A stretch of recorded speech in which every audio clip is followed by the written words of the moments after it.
वैसे मैं अपने बारे में थोड़ा सा बता दूं। मेरा नाम कुमार है, जैसे मनदीप ने बताया अभी। और जो चीज़ मेरे पिताजी अपने यौवन की आहुति दे के सोचते हैं उन्होंने मुझे बनाया, वो इंजीनियर है। और जिस चीज़ पे मैं अपनी यौवन की आहुति दे रहा हूँ वो बैंकिंग कहलाती है।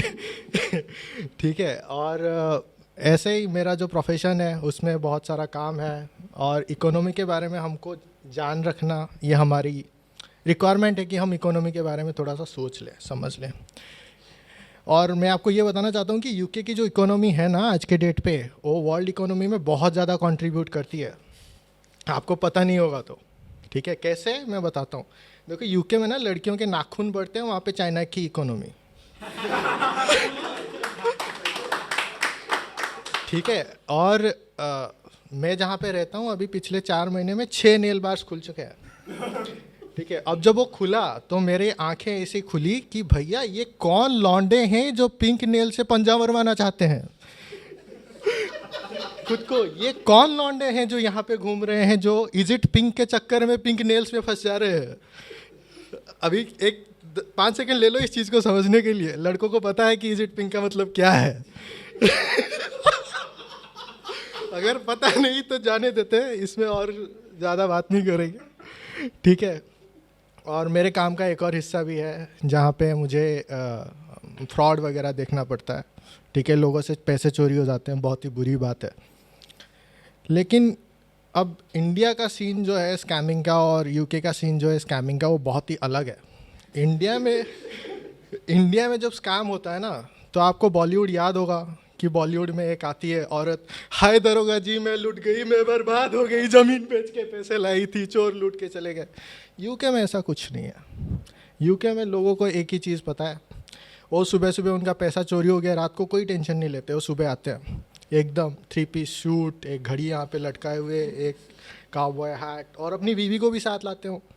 बैंक पहुँचते हैं, hello I need some help, yes sir how can I help, I have been scammed. Oh, I'm really sorry, sir. Could you tell me more? Oh, somebody pretended to be my son and he scammed me of £2,000 last night. Oh. Please sit down. I will give you a form to fill. Okay. ठीक है। तभी मेरे दिमाग में एक चीज़ और चलती है कि भैया, कमान से निकली हुई तीर, जुबान से निकली हुई शब्द और यूके के बैंक अकाउंट से निकले हुए पैसे भैया कभी वापस नहीं आते। तो आप लोगों की जो ये है, तो मैं तो आपको पैसे दे नहीं सकूंगा, बस सांत्वना देते हैं उनको। सर आप बैठिए, चाय मंगाओ आपके लिए कुछ, would you like a cup of T. और भैया वो चाय पी के चले जाते हैं, आपका फॉर्म ले लिया, हम भेज देंगे। ये है यूके का मतलब स्कैमिंग का इंडस्ट्री, एकदम कड़क। अरे वो चाय जितनी कड़क है भाई, वो पीनी पड़ती है तुमको।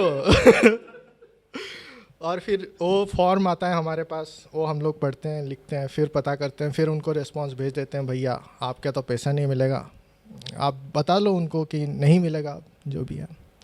अब मैं आपको ना थोड़ा सा यूके में मेरे आने के 6 साल पहले की बात ले जाता हूँ। थोड़ी देर समय में हम थोड़ा पीछे चलते हैं समय चक्र में। जब मैं पहली बार यूके आया था तो एक होता है, एक कल्चरल शॉक लगता है ना इंसान को कि यार मैं कहाँ आ गया हूँ, कैसा है ये दुनिया, एकदम अलग सी दुनिया है। तो मैंने एक शेयर्ड रूम लिया और शेयर्ड रूम पे मैं पहुँचा तो मेरे घर के जो ओनर थे उन्होंने मुझे घर का टूर दिया। तो टूर देते देते वो मुझे ले गए बाथरूम तक। ठीक है। और बाथरूम में होता है यूके में बाथटब। ठीक है। बाथटब, और मेरी इतिहास में मैं क्रोनोलॉजी समझा देता हूँ बाथटब क्या है। एक 90s के लड़के के ज़िंदगी में बाथटब क्या है। ठीक है। जब आप छोटे थे ना, बाथटब का मतलब था एक लाल और शायद लाल या ब्लू कलर का एक टब जिसमें आपको मम्मी बिठा देती है, आप ऐसे छप छप छप छप छप करते रहते हो। ठीक है। वो है आपकी अर्ली मेमोरीज, 5-6 साल तक की बाथटब की मेमोरी है। 90s में अगर आप पैदा हुए हो तो वो आपकी बाथटब की मेमोरी है। अगर आपको नहाना है और आपको पानी के ये चाहिए, मम्मी बाथटब में बिठा दो, मैं बैठूंगा, ऐसे छप छप करना है मेरे को। ठीक है। और जब आप बड़े होते हो, 14-15 साल के आते हो, तब आती थी निरमा की एक आर्ट, सोनाली बेंद्रे वाली, अगर किसी को याद आ गई तो निरमा साबुन जो है वो सोनाली बेंद्रे की आड़ आती है। तो तुम हुस्न परी तुम जाने जहाँ, तुम सबसे हंसी तुम सबसे जमा, सौंदर्य साबुन निरमा, ठीक है। और फिर वो लेके जाते, वो वहाँ पे एक रेगिस्तान में एक बाथटब है, वहाँ पे सोनाली बेंद्रे ऐसे कर रही है। अब आप सोचो बाथटब तो बाथटब नहीं है वो, और वो आड़ भी आता था रामायण के बीच में।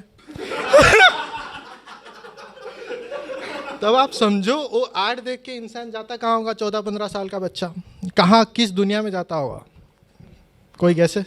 एग्जैक्टली 14-15 साल का बच्चा वो आड़ देख के सोचता होगा कि मेरे पापा के पास पैसा क्यों नहीं है, मेरे घर पे बाथटब क्यों नहीं है, ठीक है। फिर आती है, अब वो बच्चा बड़ा होकर इंजीनियरिंग कॉलेज तक पहुंच गया, अब वो देखता है हॉलीवुड मूवीज़, ठीक है। वो अब बॉलीवुड में नहीं है, अब वो हॉलीवुड देखता है। हॉलीवुड का बाथटब का सीन कुछ अलग ही है, ठीक है। हॉलीवुड में आती है एक सुंदर कन्या ऐसे बाथरोब पहन के, ठीक है, और पीछे कैमरा जूम होता है उसके नेकलाइन पे, ठीक है, आप समझो ऐसी,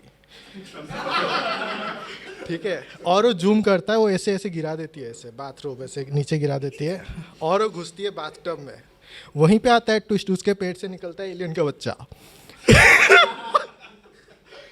अब जो इंसान बाथटब में सोनाली बेंद्रे और डायन देख चुका है उसके लिए बाथटब कितना, मतलब कितना है वो खौफनाक है बाथटब उसके लिए। तो मैं पहुंचा, मैंने देखा बाथटब, फिर अपन ने डिसाइड किया कि हम बाथटब में बैठ के आज अपना करेंगे कार्यक्रम जो भी है। और जब मैं यूके आया था तो मेरे पास सोप थे और हेड एंड शोल्डर की एक लड़ी थी, वो आती है ना 2-2, क्योंकि मैं 4 महीने के लिए आया था। तो मैंने बाथटब में पानी भरा, हेड एंड शोल्डर के 3 शैम्पू खाली कर दिए झाग करने के लिए, वो झाग घंटा कुछ हुआ नहीं।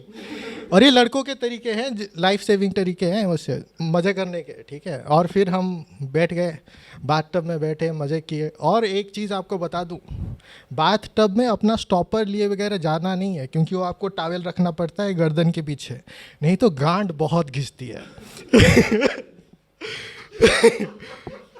फिर मैं नीचे आया और उस घर पे एक दिक्कत थी। तो मैं जब नीचे आया नहा के तो देख रहा हूँ किचन के सीलिंग से पानी ऐसे फ्लड हो रहा है। तो मैंने अंकल को फ़ोन लगाया, अंकल को फ़ोन लगा के बोला कि अंकल आपके घर पे पानी बह रहा है। अंकल आए, बोले बाथटब किसने यूज़ किया? मैंने कहा मैंने यूज़ किया। बोले बेटा एक दिक्कत है इस घर पे। बोले क्या दिक्कत है? बोले भैया यहाँ का जो नल है ना वो स्टेडी फ्लो संभालता है, हेवी फ्लो नहीं संभाल पाता। मैं बोला अंकल नल रखा रखे हो कि सैनिटरी पैड अंदर? मेरे को तो नहीं पता चल रहा। फिर अंकल से हमने ये बोला कि चलिए अंकल आप रहने देते हैं। देखिए वो लाइट दिखा रहे हैं, शायद मेरा पहली बार है। जाते जाते आप लोगों के नाज़े शायर एक शेर कहूँगा। आपने बोला था कि दो को क्यों छोड़ दिया मैंने और कैसे छोड़ दिया। तो जी आप लोगों के लिए शेर ये है कि इश्क और मोहब्बत के सलीखे अलग हैं, ये तुम्हें कैसे समझाऊं। इश्क और मोहब्बत के सलीखे अलग हैं, ये तुम्हें कैसे समझाऊं। बारिश अलग है, बरसात अलग है, ये तुम्हें कैसे समझाऊं। Thank you so much, you have been a pretty audience. Thank you so much.